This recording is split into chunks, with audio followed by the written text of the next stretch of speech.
Isang makabatang araw! Ako po, si Tita Eva, ang inyong pambatang guardian. Telebi naman po, ang inyong makabatang guardian. Tagapagbantay sa mapanuring panonood. Kami ang CFCS Guardians. Power up! Telegrama! Tita Eva at Telebi, ano pong mga palabas ang maaaring panoorin ng mga bata sa telebisyon? Mayroong dalawang uri ng palabas o television show na pwedeng panoorin ng mga bata. Una, mga pambatang palabas o CTV na ginawa para sa mga bata. Pangalawa, mga makabatang palabas o CFTV na hindi sadyang ginawa para sa mga bata, ngunit maaaring panoorin ng mga bata basta't may pagtubay at gabay ng nakatatanda. Mayroong pagkakataon na ang isang CFTV show ay nagiging CTV show na rin dahil wala itong ipinapakitang eksena na may sex, nudity, violence, substance use at gambling. Kaya pareho itong pasok bilang CTV, CFTV program. Para sa mga pambatang palabas, ang mahalaga ay mag-EVA check! Educational and informative. Kailangan mayroong naibabahaging karunungan at kaalaman. Value-laden. Kailangan mayroong aral at nakaugat sa mabuting pag-uugali. Age-appropriate. Angkop sa edad ng batang nanonood. Laging tandaan, para sa CTV o pambatang palabas, ugaling mag-EVA check! Maaaring i-download ang CFCS booklet sa www.ncct.gov.ph. Kung mayroon kayong mga katanungan o sumbong sa paglabag sa CFCS, ipadala ang mensahe sa National Council for Children's Television o NCCT. Sama-sama tayo sa pagsusulong ng makabatang palabas sa telebisyon. Ito po si Tita Eva, mag-EVA check para sa pambatang palabas. At ako naman po si Telebi, sa makabatang palabas, patnubay ng nakatatanda ang kailangan. Problem solved! Hanggang sa muli!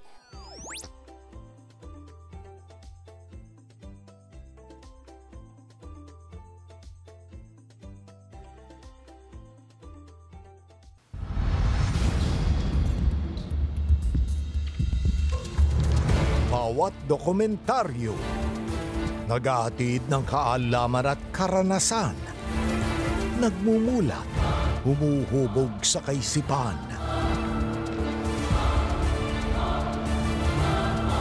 Inaalam at naninindigan sa katotohanan.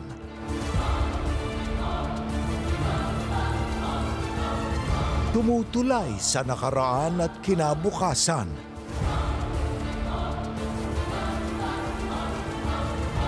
25 taon ng serbisyong totoo para sa Pilipino.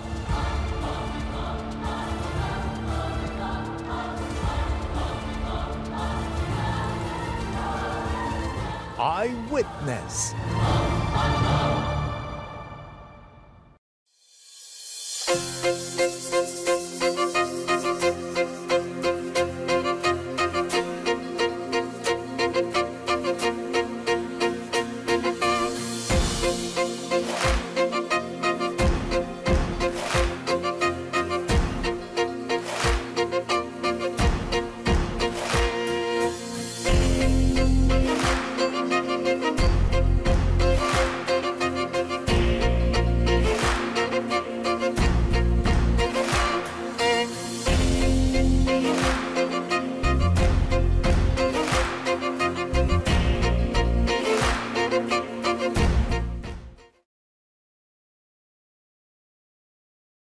Maraming tao sa iba't ibang panig ng mundo ang naniniwala na may dalang malas ang numerong 13. Kaya sa mga ospital at elevator, walang room 13 at 13th floor. Sabi pa ng ilang manghuhulaan ng kapalaran, si dating Pangulong Estrada bilang ika-13 presidente ng Republika ng Pilipinas ay napaalis daw sa pwesto dahil sa siya nga ang ika-13 umupong Pangulo. Hindi rin nakaligtas ang pag-uugnay ng numerong ito kay Jesucristo. Siya raw ang ika-13 tao sa imahe ng The Last Supper, kaya sinapit umano niya ang matinding suffer. Sinubukan kong tanungin ang ilang hindi kilalang tao kung ano, para sa kanila, ang malas na numero. Para sa inyo, ano ang malas na numero? 13 po. 13. 13 po, tama yan. 13. 13 po. 9 po. 28. Wala naman. 21 po. Malas na number. 13 po. Number 13. At kita nyo, halos isa ang pulso. Kung ang numerong ito ay malas sa nakararaming tao, biyaya ito para sa tayabasin, lalo pa kung ikakabit sa buwan ng Agosto. Ako si Alfredo Naines at samahan ninyo akong taluntunin ang makasaysayang hugot ng tayabas sa numerong para sa iba ay may dalang malas.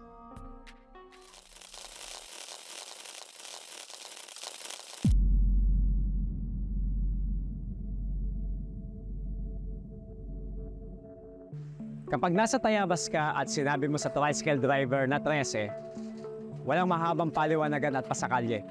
Talagang dadalhin ka sa kalye 13. Kuya, 13.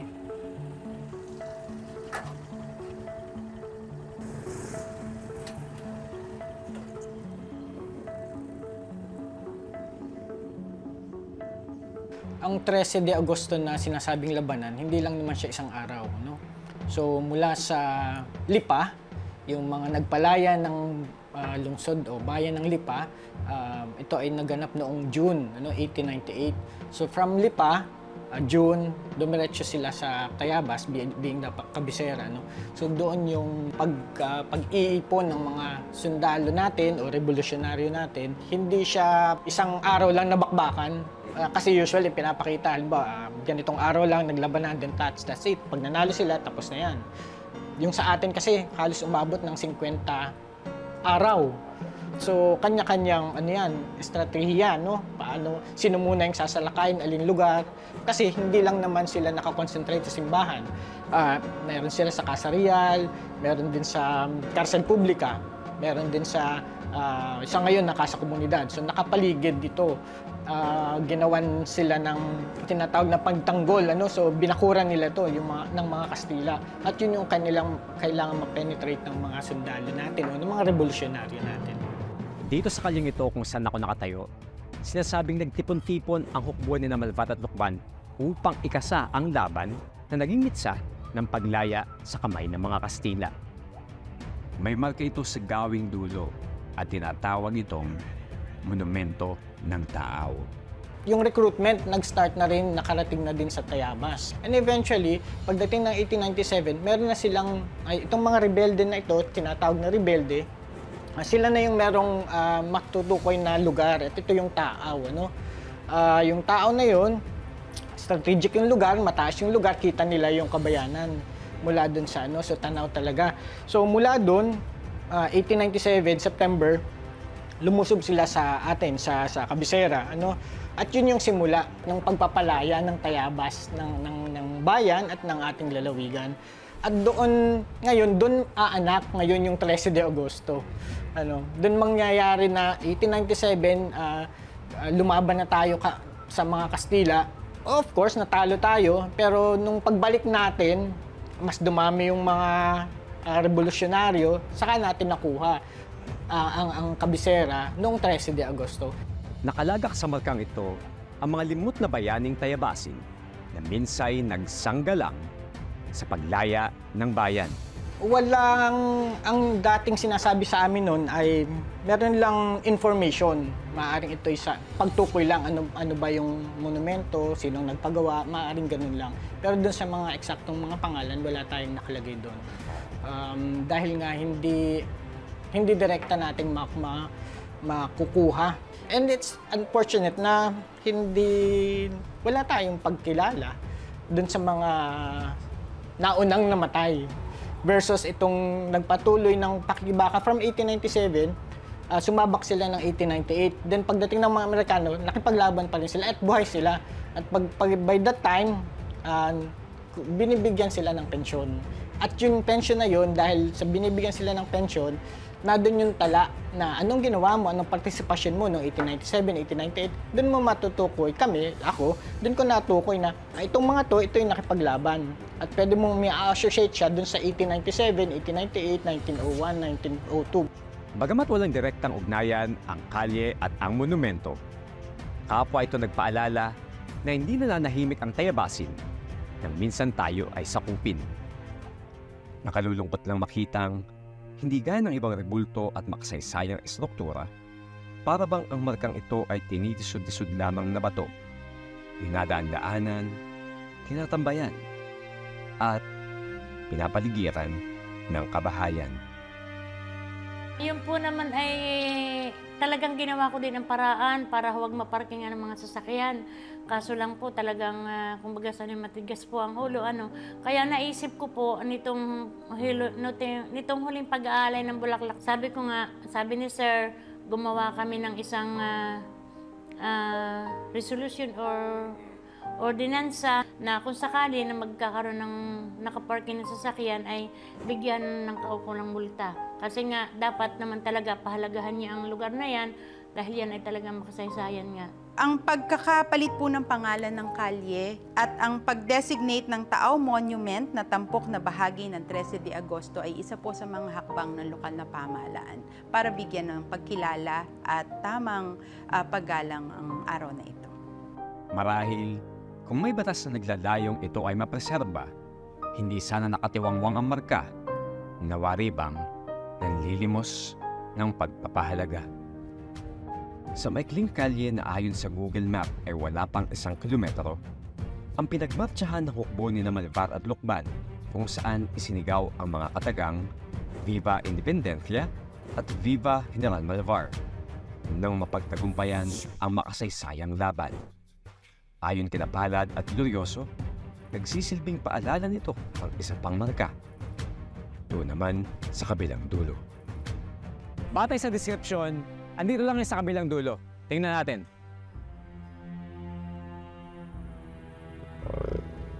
Susgino, kaya naman pala hindi mo nga makikita yung marker kasi natatakloban na siya ng mga damo, ng mga halaman.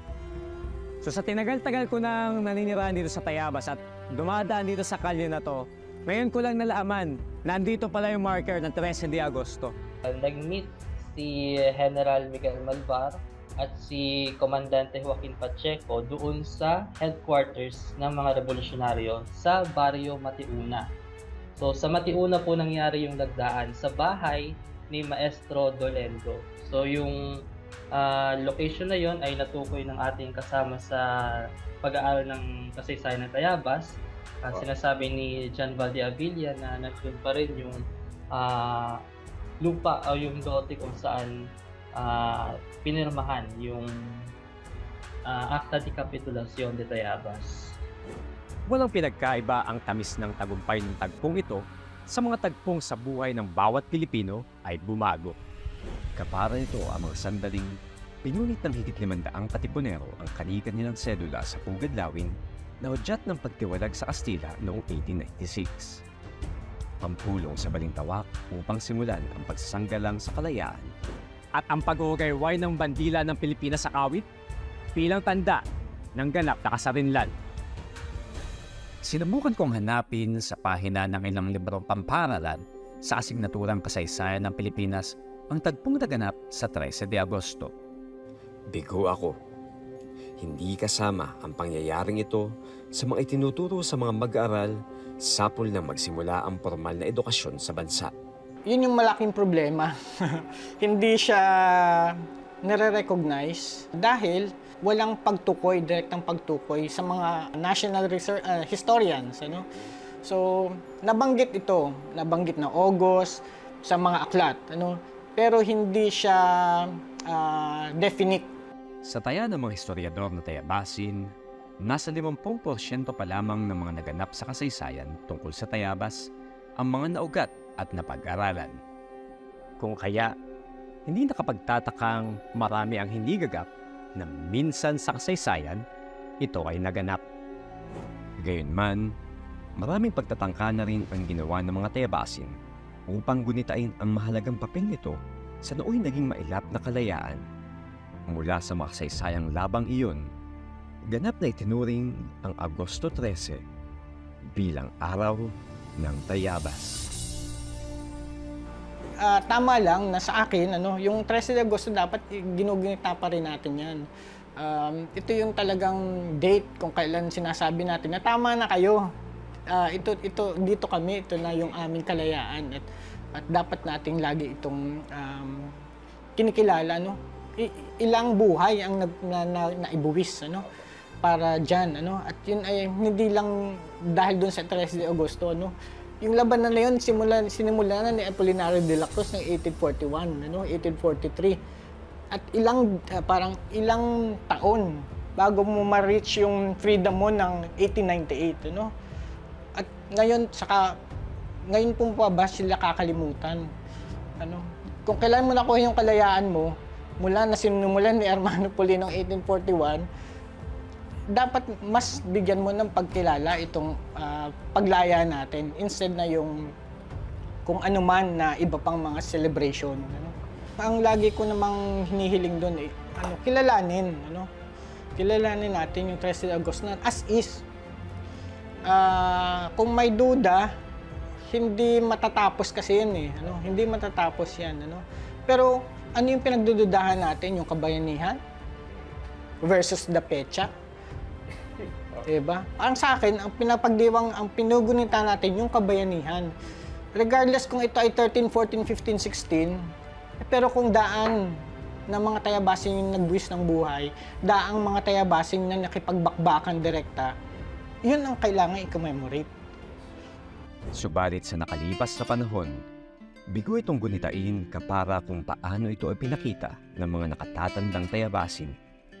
Sa katunayan, niwala ng deklarasyon ng holiday tuwing sasapit ang araw na ito. Gaya na lamang ito ng karaniwang petsang lumilipas matapos ang 24 oras. Gusto namin sanang mangyari na man lamang po ay true integration po ng kasaysayan, local history, maipahayon sa mga mag-aaral na ang ganitong mga araw ay dapat ipagdiwang. At ang nakakalungkot nga po sa ngayon, pinagdiriwang siya bilang mga nag-iinuman lang sa tabing kalye, nagkakantahan, pero yung pong tunay na essence noon ay hindi po nila nauunawaan. Sa palagay ko po, ang payak na tinutukoy nyo na selebrasyon ng ibang mga tayabasin ay sarili nilang pasya. At ito po ay kalimitang ginagawa noong mga barangay na nasasakupan ng 13 de Agosto pagsapit ng gabi. Sa katunayan po, aprobado na po ng NHCP at ng Malacanang ang request ng Administrasyong Reynoso na ngayong taong ito ay ideklara na holiday, non-working holiday, ang August 13 sa Tayabas. So siguro po sa mga susunod na taon ay maaari na itong ideklarang non-working day. Marahil, ang bawat isa sa atin ay may iba't ibang hugot at kwento sa iba't ibang numero. Subalit, sa mga nalaman ko sa makasaysayang tagpo ng 13 de Agosto, mahirap pang hawakan ang pag-uugnay ng swerte at kapalaran sa bilang. Ano man ang tunay na petsa ng paglaya ng Tayabas sa kamay ng mga dayuhan, marapat na kilalanin ang kontribusyon nito sa kasaysayan ng pagkamit ng kasarinlan.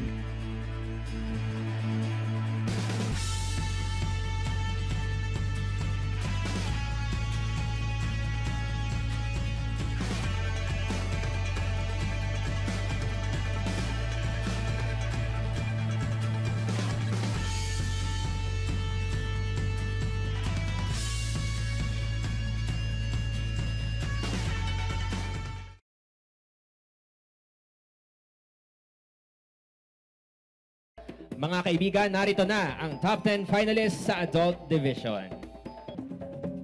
13 by KMJSA Productions and OOTV Multimedia Consultancy.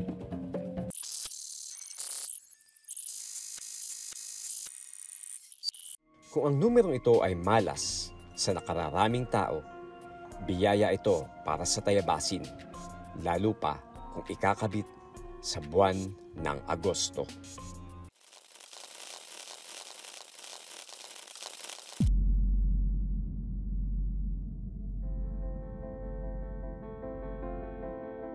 The idea started when we looked back sa aming mga sarili as mga batang 13. Doon kami lumaki, nagkakilala at naging magkakalaro.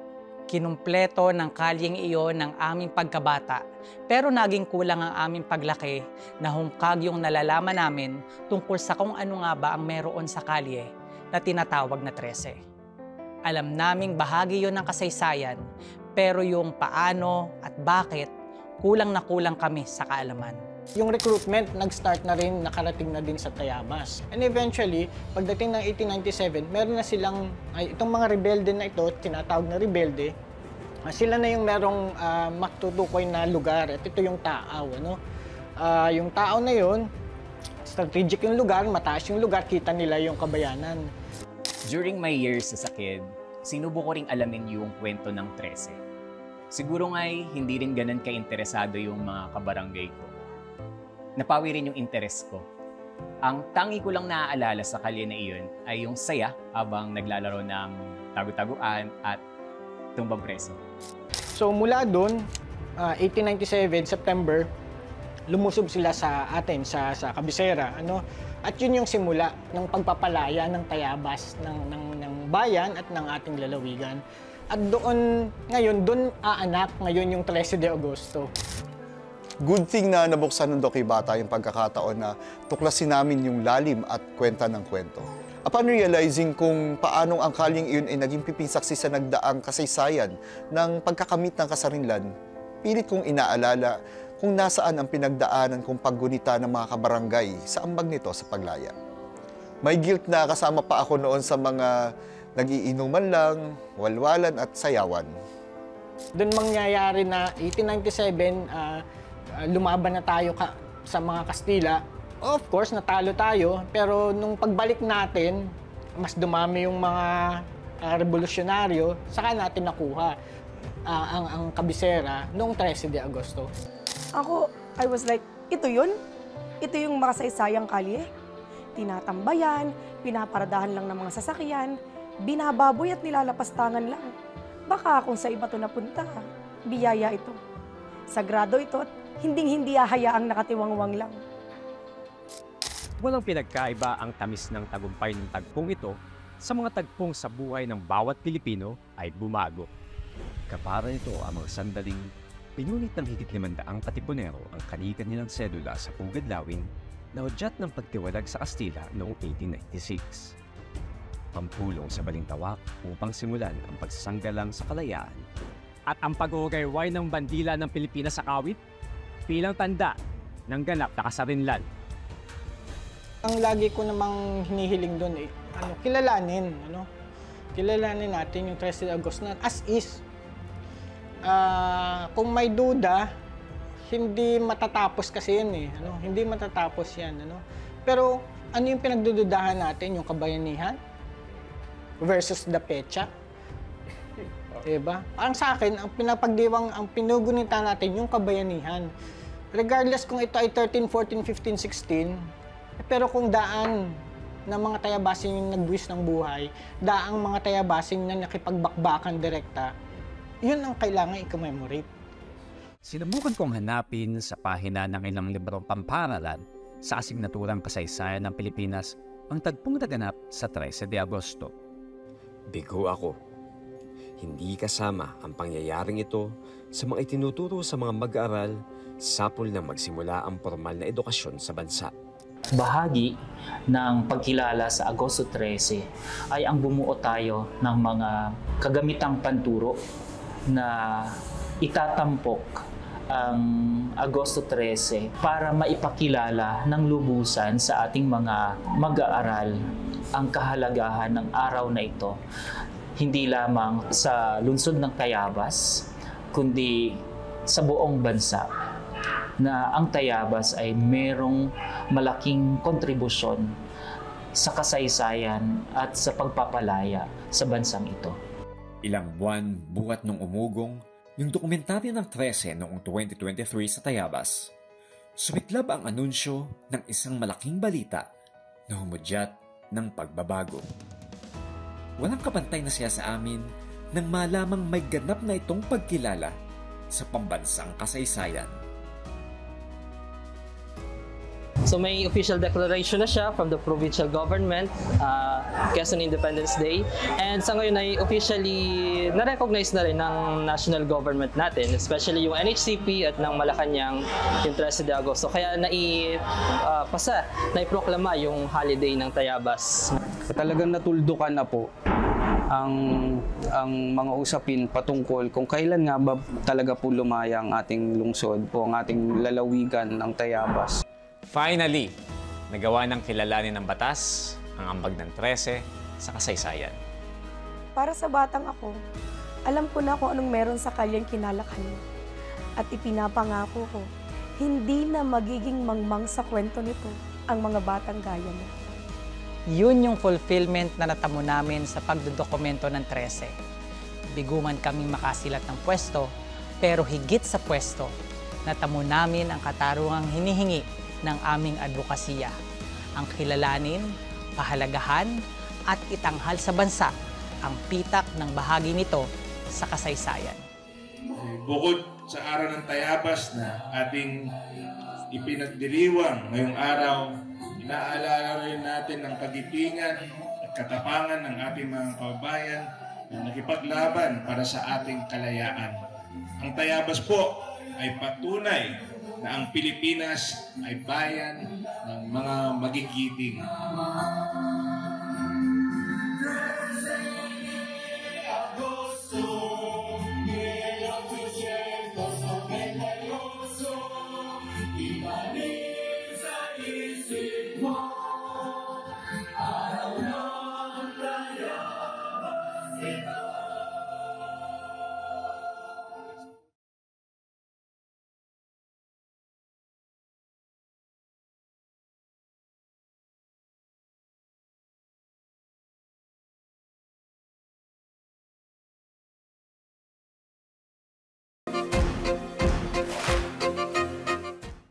I just want to know things. Mahigit 200 documentary na yung nagawa ko sa Eyewitness sa haba ng career ko. Nakamamanghang isipin na mahigit 500 taon na ang tinitinang kong sulat, ang baybayin. When I first started at Eyewitness, I never thought I would make it to 10 years, 15 years, 20 years. Ako po si Howie Severino. Ako po si Howie Severino. Ako po si Howie Severino. Yung maganda rin sa Eyewitness is we have the permission because of the name of the show. It's Eyewitness. Kami ang saksi. Hanggang dito lang kami sa deserted na kalsada ng Marawi dahil nagpuputukan na doon. There were also opportunities for me to document places and societies before they were changed forever. Kami ni Mike Enriquez. Samahan niyo kaming maglakbay sa Iraq. 150 kilometers na pupunta sa Iraqi border. Bago pa sinimula ng Amerika yung pagbobomba ng Iraq, pumunta kami doon. Ganun din ang mga documentary ko sa Marawi. Pinalalayo tayo. Unique society or city, bago siya nabago ng gera. Na-document din namin yun. Nandyan na yung bakbakan. Nakikita namin yung usok ng mga bomba at mga chopper. Narinig namin yung mga bala dito. Ikot na. Ano na? Meron akong narinig na mahabang volley ng gunfire. No? All of these stories are portraits of places at a time that will never be repeated. Lagi kong iniisip na itong ginagawa kong dokumentaryo ay maaring maging pinakahuli. I was one of the first COVID patients in the Philippines when there was no treatment yet. When I was able to survive something like that, everything else became kind of easier to deal with. Eyewitness is more than a show. It's part of the historical record. Itong pwesto ko ang masasabi nating ground zero ng protesta rito sa Hong Kong. Quality, yung tatak public affairs. We don't take a lot of shortcuts. We put in the time to produce quality work. And this kind of investment and attention to detail reflects commitment. Huwag mong tanungin kung mahirap, tanungin mo kung mahalaga. Kasi kung magpasya ka na mahalaga yung isang bagay, maghahanap ka ng paraan, kahit mahirap. Ako po si Howie Severino, at ito ang Eyewitness.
tao sa mga baltitiga po na iso ti pangalalaak, tigisak ng pangalalaak, kay ti nugatangan da pangalaan, kaya sirbit ti pagbagi kuninti sa launay na adabag.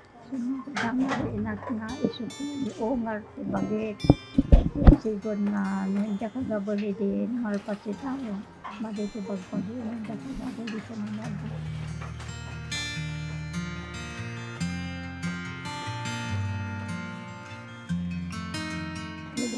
Hindi iikot ko nga mababak sa babbalasan. Ay sunod kita na ba ako da. Malpas si talon da. Di agabol da. Agabol da ko. Boy-boya kita. Sublate di taraba ko da. Amo mga aramidin da. Aramidin da. Isa na. Hindi kaya tiyag sulo-sulo. Masulok. Sinulok ko nagaramit kaya abol ko.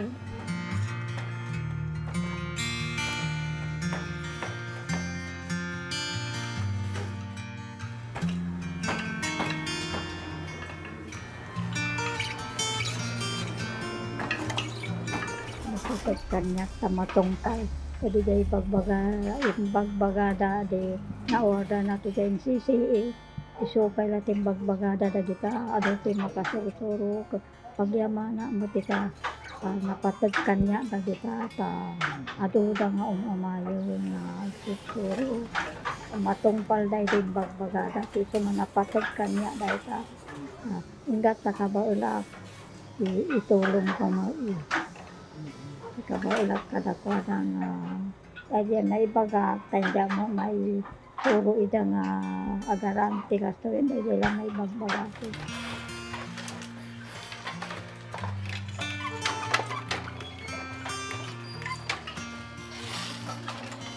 Para sa buong nasyon natin na kailangan malaman nila mayroong ganitong traditional art form, no, na nag-i-exist sa isang community. Kaya dito meron tayong inabel dito sa Pinili. Na-award si Manlilikha ng Bayan Magdalena Gamayo noong 2012. So yung title nila is Manlilikha ng Bayan or National Living Treasure. Ito ay napaka-prestiyoso kasi parang pang-apat sa pinakamataas na mga award na binibigay ng Estado o ng bansa. Actually, ang presidente lamang ng Pilipinas ang mismong nagagawad nito. Kami lamang po on the side of NCCA nag-administer ng award na ito, nag-validate ng work ng ating mga nominees.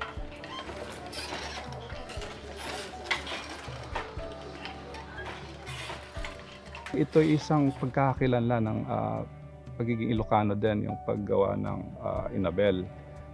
Dahil ito rin sinusuot ng hindi lang income family, hindi lang pati mga poor families, pero pati yung siguro sabihin natin elite class of the society ng Ilocos, they wear this. Actually parang nag-gain ng prestige pag if you wear inabel. Kasi ito ay talagang gawang kamay, likhang kamay. So we value yung ganong mga gawain or likha.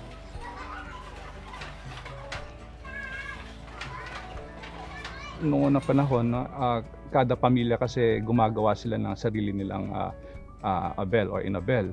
Because this is one of our basic needs, no? Kasi pagkain, bahay at kasuotan. Tayo ay gumagawa no? Hindi yung nabibili ngayon na ready to wear na lagi na lang sa shopping mall. Pero ito ginagawa talaga nila. They create their own clothing, no?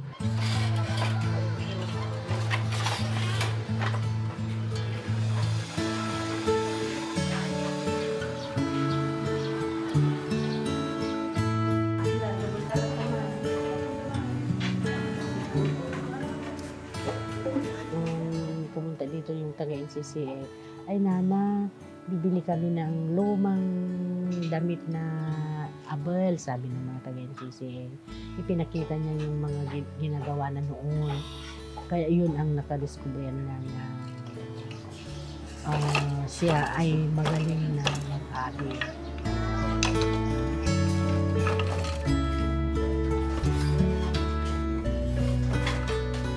gusto ni Lola, kung pwede, tuloy-tuloy hanggang yun ang ipamana ko sa inyo mga anak. Itong itinuturo kong design, huwag yung kalimutan.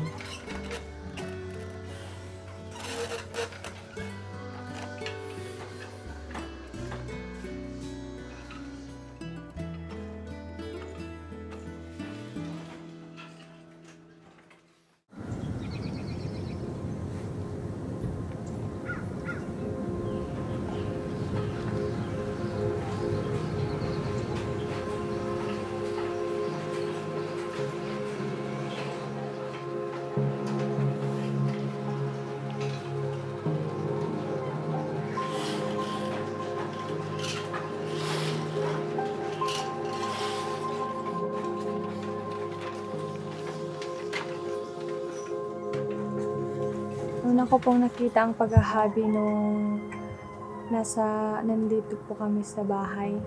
Nandito pa kasi yung pinaghahabian ng nanay ko noon, kaya doon ko po nakita.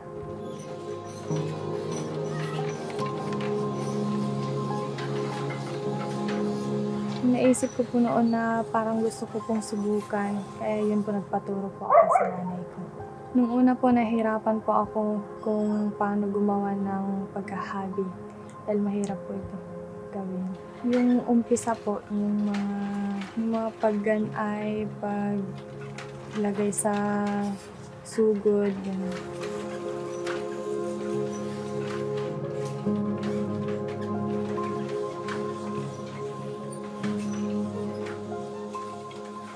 Kolehiyo na po sana ako ngayon. Hindi po muna siguro ako makapasok sa kolehiyo kasi mahirap lang po kami. Hindi po kaya ng mga magulang kong pag-aralin ako.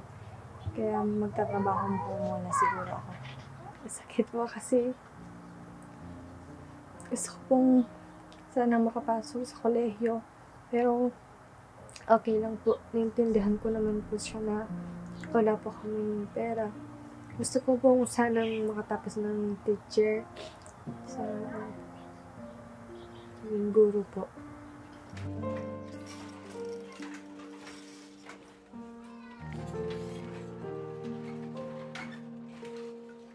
Kung may choice lang po ako is mag-aaral lang po muna talaga ako.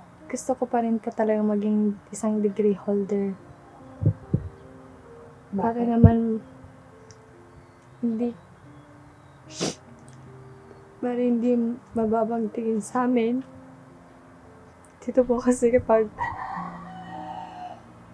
hindi ka nakapag-aral, parang inuusgahan ka nila. Kaya po, hinahayaan ko na lang po. Niisip ko na balang araw, kakapag-aral din ako.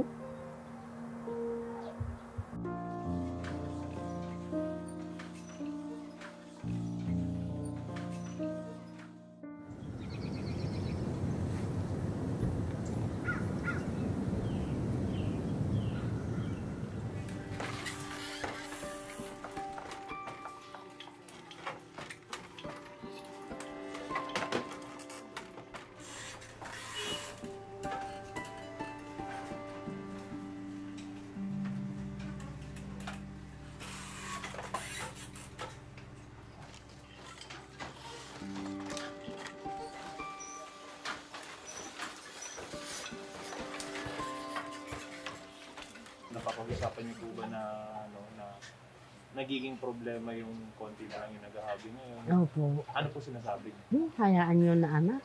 Sabi niya gano'n. Pero basta kayo, huwag yung kalimutan ang itinuturo ko sa inyo. Huwag kang mag-alala, nanay. Kami ang magtuturo ng itinuro mo sa akin. Kapag may pumunta dito, sabi niya, oo, anak ko. Sabi niya. Kaya yung mga hinahabi niya, sir, nakagulin sa baul niya para may pagkakitaan niyo sa akin, sabi niya gano'n.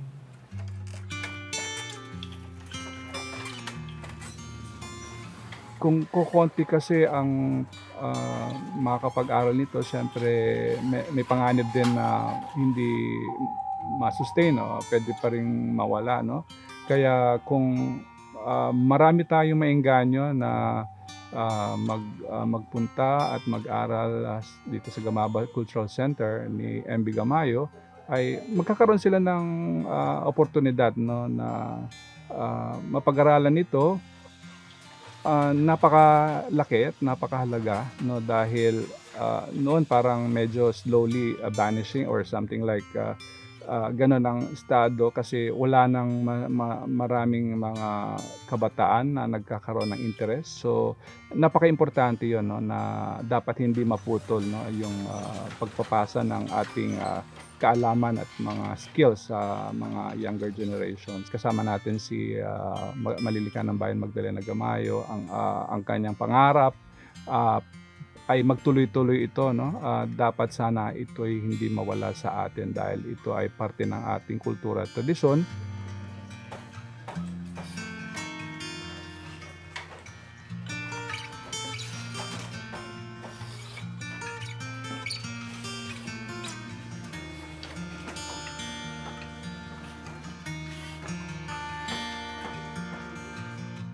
Ano ti kapatag natin kada ito pinagabagkat lumain suro ka rin ubing sumarsaro ng ubing Makapit kanyak tamatungkal. Jadi day bagbagada de na order na to din CCE. Isupay natin bagbagada da kita ado ti makasuro pagyamana matita napatag kanya da kita ta ado da nga umayo nga agsuro. Matungpal dahil din bagbagada so nga napatag kanya dahil ta ingat na kabaulak itulong ko kabaulak kadakwa ng kaya na ibaga tanda mo may puro idang agaran tiga so hindi lang may bagbagada isulat na ti kabaulak tawang ti kabaulak nawang kayo nga katulong nga awang ti mararamid ko nun ako nawang kayo nga makatulong.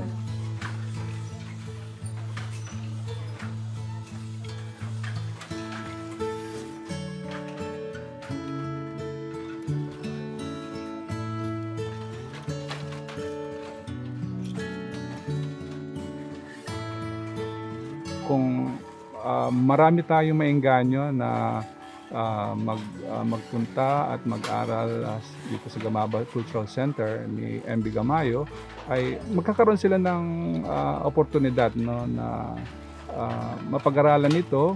Para sa ating mga kabataan, no, pumunta lamang po tayo dito sa Gamaba Cultural Center para mag-aral. Welcome po kayo.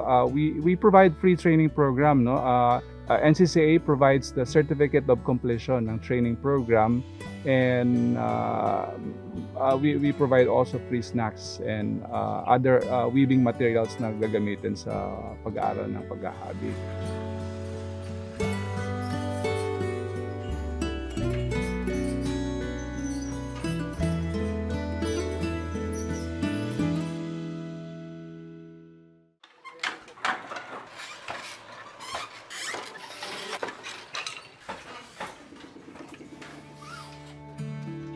Primarily, yung goal in selecting this story is about restoring a part ng culture ng mga Pilipino, which is yung paghahabi. Kasi siguro alam naman ng karamihan na yung paghahabi medyo wala siya sa healthy state niya. So, ayun, parang in our small part, gusto namin i-share yung kwento ng mga hahabi sa Pilipinas para magbigay ng kahit kakaunting tulong dun sa kultura na gusto namin i-preserve.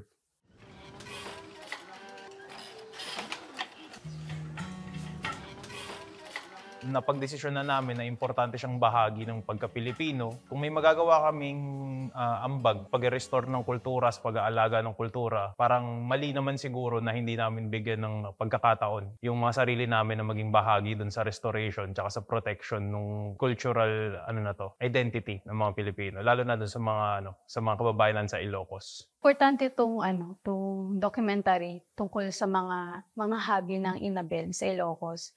ito yung magpapakita sa mga kabataan na kahit kakaunti na yung industriya na yun, meron pa rin iilang tao o iisang tao na nagtataguyod para patuloy na buhayin yung kultura ng paghahabi sa Avanza. Ngayon, parang nakakalimutan na ng mga natin yung parang sumilat sa nakaraan or yung mga naging tradisyon. Pagbabalik tanaw, pagbabalik alaala para hindi maglaho kung ano man yung mga nakasanayan natin dati para makilala ulit natin, maintindihan kung paano tayo ngayon.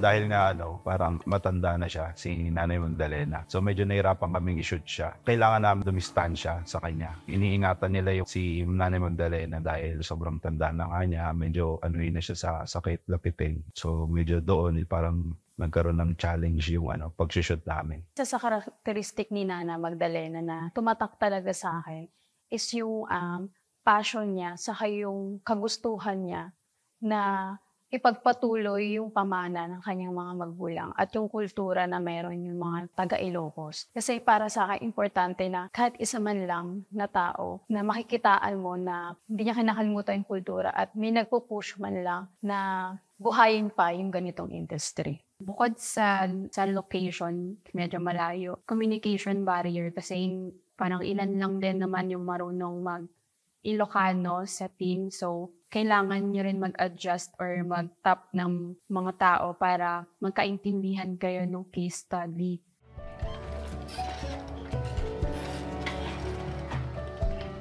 Pinaka-unforgettable na characteristic na ni Nanay Magdalena is yung yung muscle memory niya. Yung tipong hindi niya na kailangan kapain kung ilang strand yung dapat niyang gamitin sa paghahabi, hindi niya na kailangan bilangin, hindi niya na kailangan tumingin dun sa ginagawa niya. Parang kabisado na ng kamay niya yung bawat himay-himay nung ng paghahabi. Fascinating yun kasi yun, para sa isang tao na outsider looking in, na hindi naman kami masyadong educated dun sa craft ng paghahabi. Amazing yun.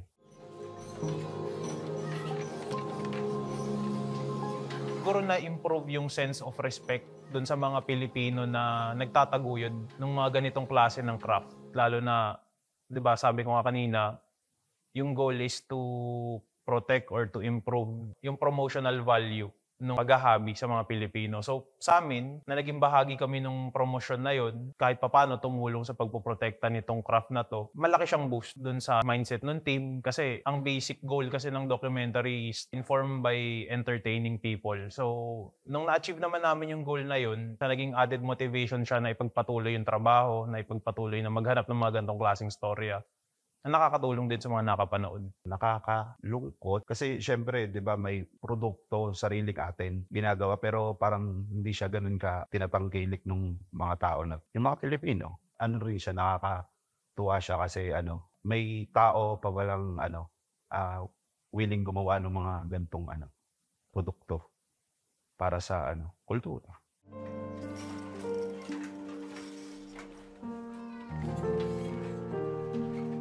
Parang marami din naka-appreciate kung sino si Nanay Magdalena, ano ginagawa niya para sa kanya at sa community, pati na rin sa kulturang Pilipino. Pinaka natutunan namin nung sumali kami is yung wavelength ng mga iba ding kasali dahil 'di ba merong pangbata na na competition yung sa mga non-professional yung mga students. Ang natutunan namin nung pinanood namin yung ibang gawa nila, na-expose kami dun sa outside dun sa thinking box namin. Nagkaroon kami ng bagong perspective sa pagpili ng kwento, kung ano ba yung mga kwento na merong pakialam yung mga kabataan. So yun, parang in the future magagamit namin yun kasi yun pala yung market na stories ng mga bata. So kung gusto namin ma-reach out yung ganong klaseng demographics in terms of viewership o dun sa following, yun yung pinakamalaking bagay na natutunan namin. Naging impact sa akin nung ginawa namin documentary is nakakalungkot dahil patanda na yung mga naghahabi doon. Tapos yung mga kabataan doon, nawawalan na sila ng interest sa paghahabi dahil nga para sa kanila, wala masyadong pera sa paghahabi. Parang nagkakaroon na ng ibang pangarap yung mga kabataan doon. Yung pagsali namin sa Dogyo Bata siguro medyo bata siya kasi syempre mas na-challenge ako ng bagong information, yung mga news story, ganyan.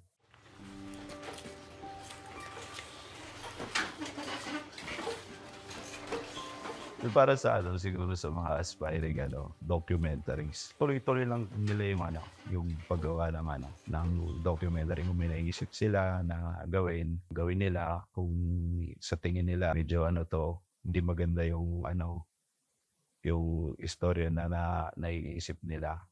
Lang nila, itabi lang nila yan. Kasi malay mo walang araw, pa na siya, di ba? Award brief pala yung istorya na yun, yung gagawin nila na yun. Doon sa mga future filmmakers o yung sa mga nangangarap din na gumawa ng dokumentaryo, siguro ang pinaka-safe at saka pinaka-makatotohanan lang na advice na pwede ko masabi is yung ang best practice ay yung paggawa mismo. Kasi kahit anong ituro sa inyong lectures, kung hindi nyo sisimulan na i-take yung pagkakataon na magsimula, hindi kayo uhusad. Kahit gaano sa tingin nyo kahirap, gaano kakomplikado, wala tayong choice Kung gusto natin na matuto talaga, tanggapin natin na magkakamali tayo, tapos gamitin natin yung pagkakamali para maging better. Step by step.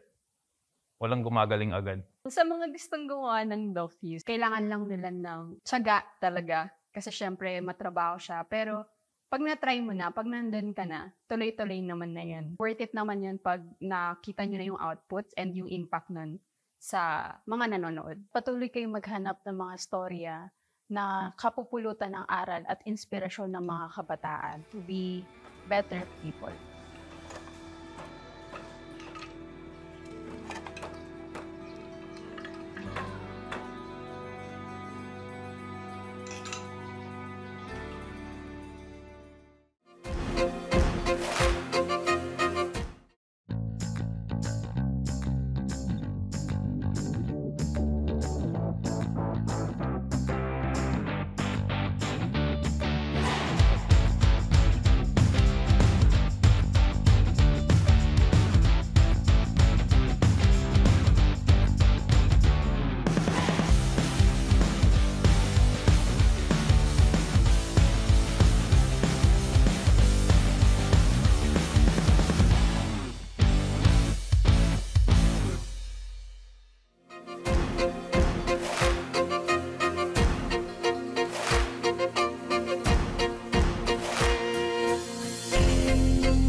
Nakita nga naman ng...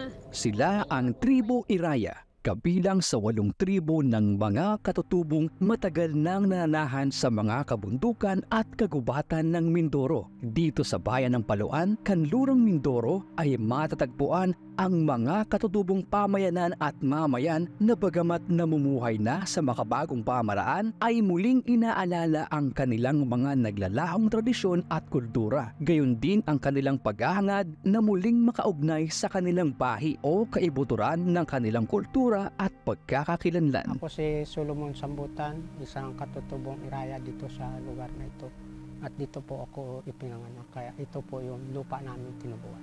Ay sa panahon ngayon, marami na rin yung aming nalimutan pero nais po rin namin sanang maibalik yung hindi na ituro sa amin na aming mga magulang. May mga bagay na wala na sa amin ngayon. Katulad nung panahong una, ako yung nakaranas din na kami mga kabataan, pagka yung tagtabas, ay sama-sama kami saknungan. Ibig sabihin, pagkasaknungan, pag may pasaknong, lahat naroon yung mga kabataan na tulong sa mga pagtatabas. Ang kasunod noon, linilinisan bago kami magasik, doon namin ginagamit yung balawang. Yung balawang yun namin ginagamit sa paggasik.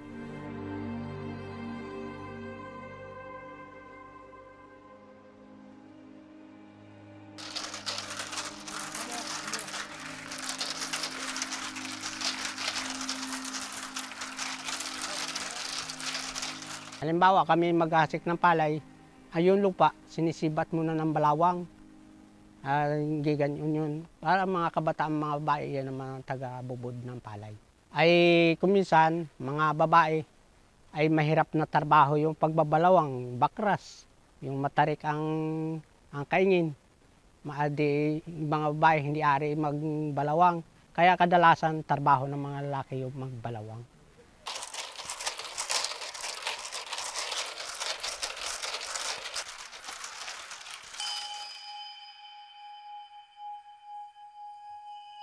Ay subing, ako'y nakaranas na rin magsubing. Yun ginagamit ng mga kabataan, mga dalaga at binata. Sa mga Katagalugan ay kuminsan ay nag-ano yung ligawan. Yun ginagamit ng mga katutubo sa ligawan. Nagsusubing. Doon yun dinadaan nila na ay kung sa kwan. Yung kalang ginagawa na pagliligawan, doon sa subing nasasabi nila na yun sila'y mahal.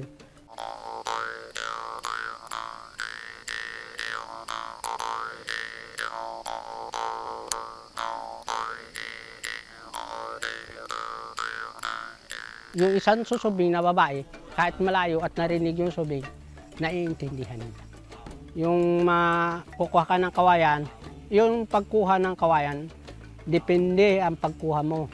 Pag kinuha mo na sa lugar na parang lubo, ano yun, kung igaganyan mo, bingis siya. Pero ang kinukuha noon, yung sa mga gulod na kawayan na inaanuhan ng hangin, yun maagit-it. Yung maraming halimbawa na puyait, yun, pagka doon ka kumuha, natuyo, yun ang ginagawang subing.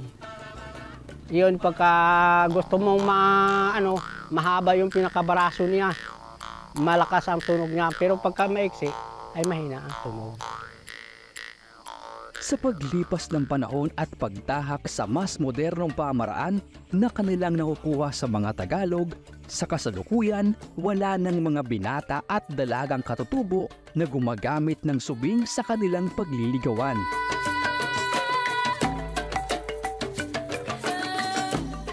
Atas. Ay iyon po yung kami mga kabataan, na panahon mga kabataan, naranasan ko rin yun. At yun daw ang mga gawain ng mga katutubong mga matatanda. Kung kami mga kabataan, naranasan din namin yung kanilang ginagawa. Napasama din kami doon sa pag-aatas. Pupunta kami doon sa isang malaking ilog, may mga alag yan. Ibig sabihin ang alag, yung sanga-sanga ng ganyan. Ito malaking mayor ng ilog, may sangal na maliit, yun ang sinasarhan. Para po hindi maanod yung labig na inilagay. Tapos pag naiga na po yung tubig dito sa banda dito, pwede na po namin kuhanan ng isda. Lalabas na po yung mga baglaw.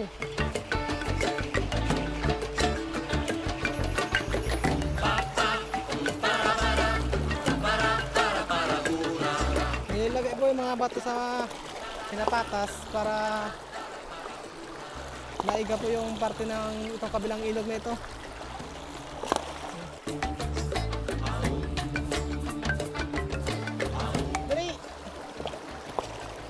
Batot ipitan.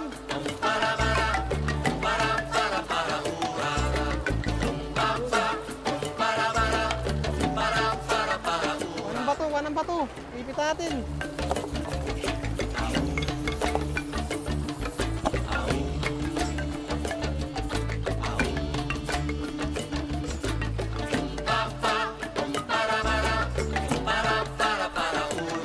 Nag-aatas pa rin po kaya ngayon? Dito sa amin, wala nang makapag-atas na anuhan na ng kuryente.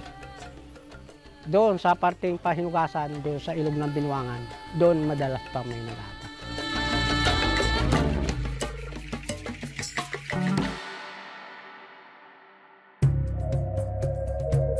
Ayan ay ako'y nakaranas na rin magkati.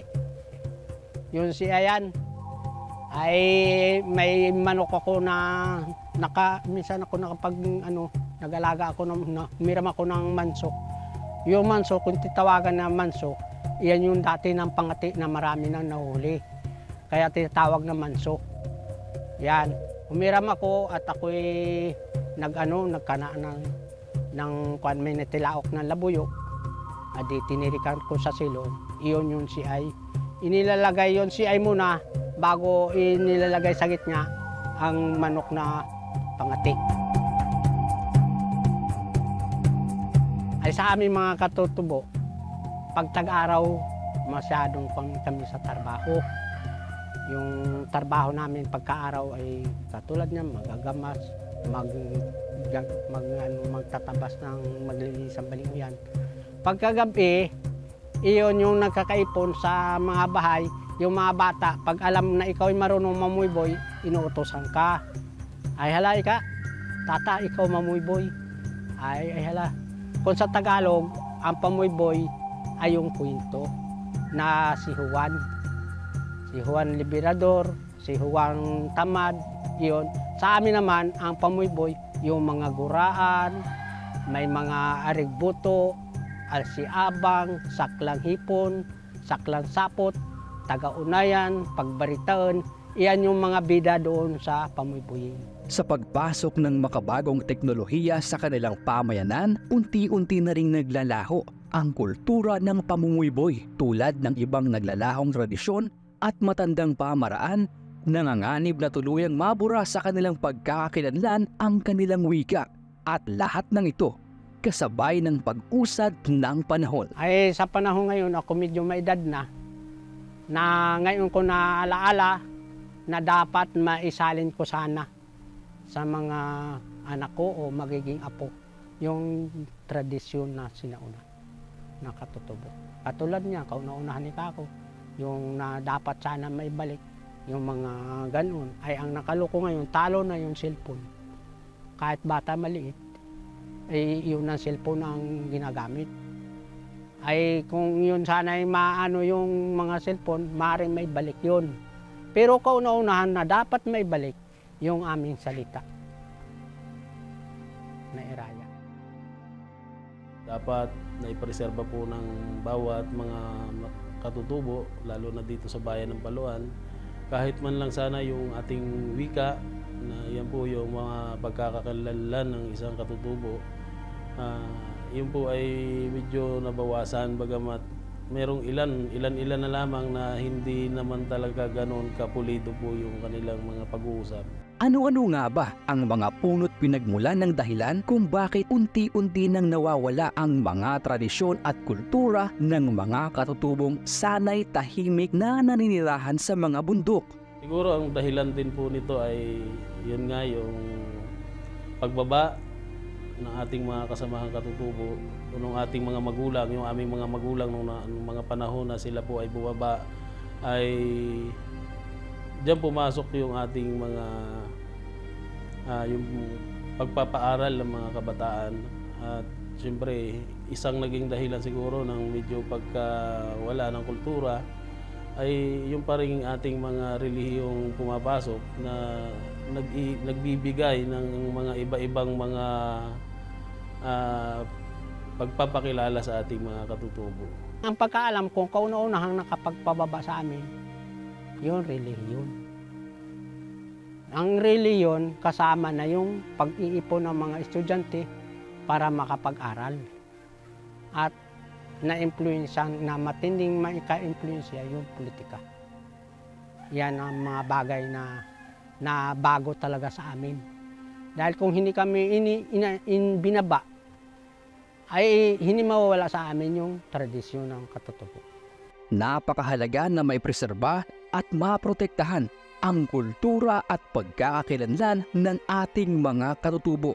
Kaya naman, ang lokal na pamahalaan ng Paluan ay agad na umaksyon para rito. Ako si VJ Quiñones and ako ang tourism focal person and ako rin ang naatasang focal person ng culture and arts ng Paluan. Under the United Nations Declaration of Indigenous Peoples' Rights, also under the 1987 Constitution, mandato natin lahat na sila ay tulungan. Mandato ng Estado na to protect, respect, and help yung ating mga indigenous communities na mapagyabong, mapaunlad, ma-develop at magamit, irespeto yung kanilang kultura at ang kanilang mga cultural institutions. We are running against time kasi yung ating mga culture bearers dito sa Paluan, and I believe sa iba ring mga municipalities, are either getting senile or tinatawag na sa kabilang buhay. So once they are gone, wala na magpapasa. Once they are gone, hindi na natin sila mabubuliglig, hindi na natin sila makakausap, at hindi na natin sila mapapakiusapan na ipasa yung kanilang kultura sa mga bata. So,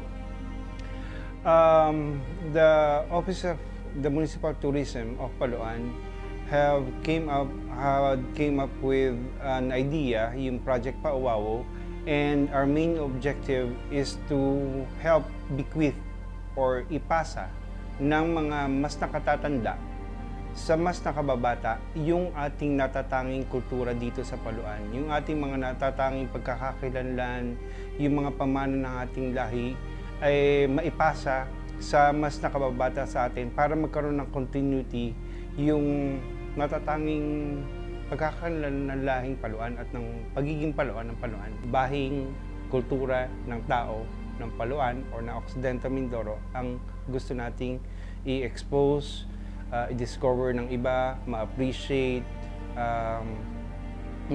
ma-develop, mapagyaman, and yeah, para maging proud tayo. Yun yung ating natatanging pagkakakilanlan bilang isang lahi. Bawat kaluluwang nabubuhay sa mundong ating tahanan at kanlungan ay may kani-kaniyang natatanging pagkakakilanlan.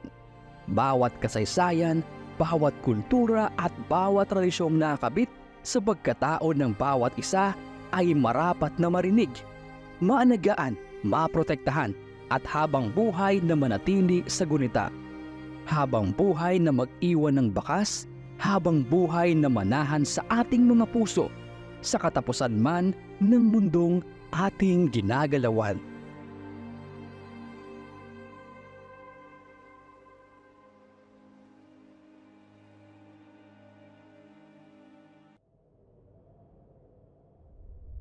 Hi, I am Carlo Magno Caracas and I am one of the members of Snapshot Photo and Video, and I also was or is and still one of the directors sa aming pong team. Ako si Jundi, ang team leader ng grupo.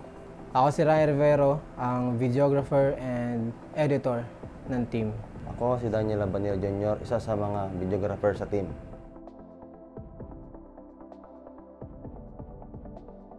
Nung magkaroon po nung call for entry sa DocuBata 2023, kung saan ipinakita po namin yung mga issue ng mga nalilimutang tradisyon, nalilimutang mga kultura ng isang particular group or tribo ng Iraya. O sila po yung mga kabilang sa mga 8 katutubo po ng katutubong grupo sa Mindoro Island. Napakahalaga sa amin ng dokumentary na to dahil ito ay sumasalamin sa pinagmulan ng aming probinsya.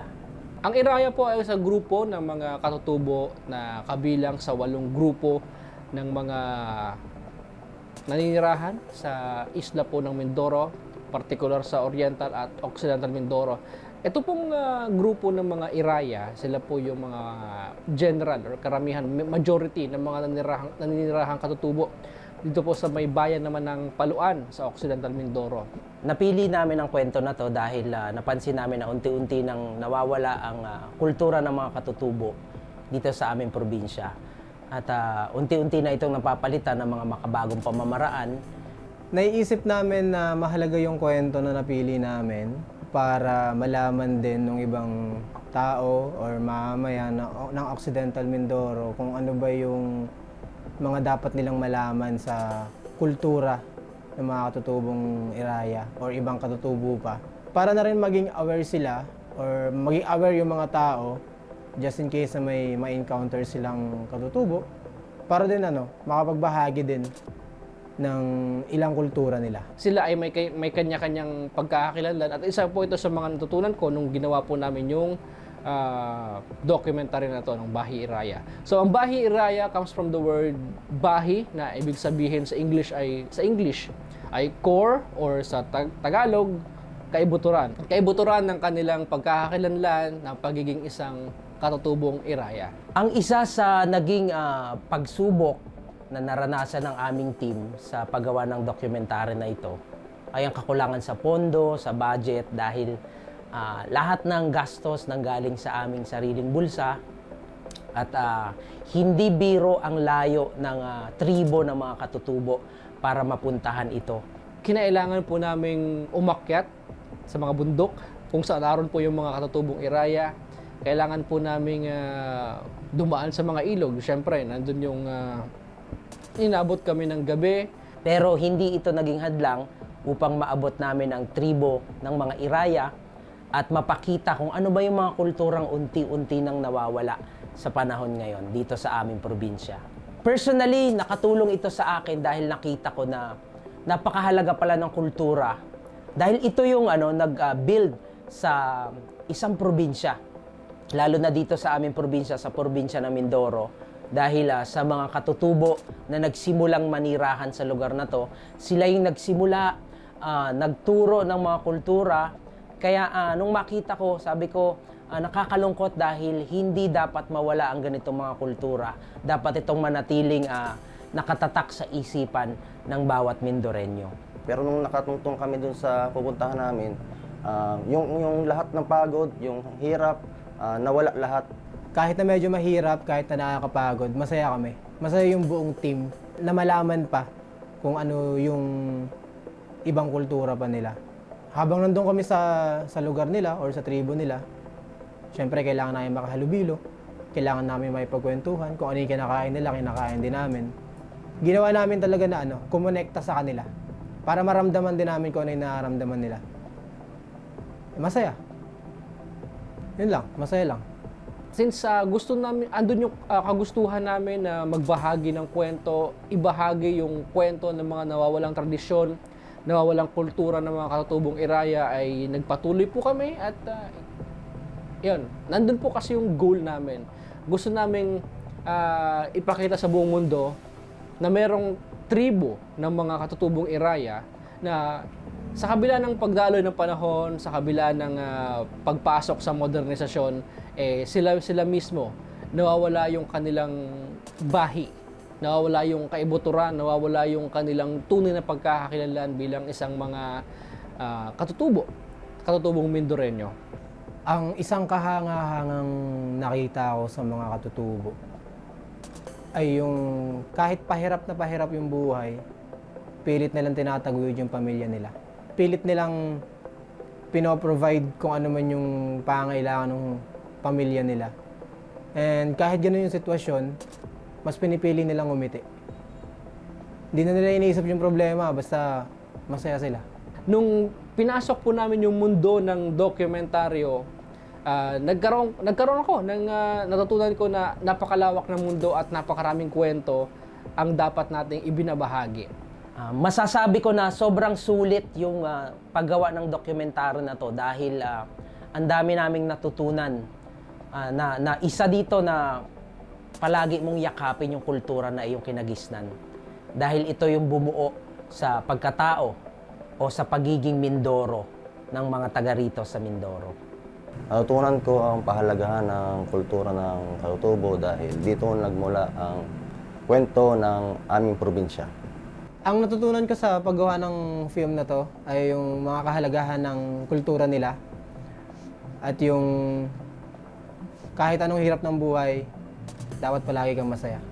Ang advice ko sa ating mga dokumentarista, patuloy lang tayo at ipakita natin yung ano man yung ating mga kaya at bigyan natin ng lahat ng istorya, yung feeling na mabibigyan natin sila ng magandang istorya, yung halos maramdaman natin na masaya tayo sa ating ginagawa. Ang mensahe ko sa mga bagong dokumentarista na huwag tumigil sa kung ano man ginagawa nyo. Huwag kayong magsawa magbigay ng mukha sa bawat istorya. Gusto ko lang sabihin na create your own reality. Ang masasabi ko lamang, ang mapapayo ko lamang sa mga filmmakers, huwag kayong tumigil, huwag kayong magsawa. Alam nyo, normal lamang mapagod, pero hindi normal ang umayaw. Sabi nga, para sa akin, ang filmmaker na walang kwento, walang kwenta. Ang mensahe ko po sa lahat ng gustong maging dokumentarista is that ipagpatuloy lang. Bawat pagkatapos ay may bagong panimula. Bawat tuldok ay may panibagong pangungusap na pwede pang gawin. So, magpatuloy lamang sa paggawa ng dokumentaryo, ibahagi yung kwento at maging inspirasyon din sa iba. Thank you.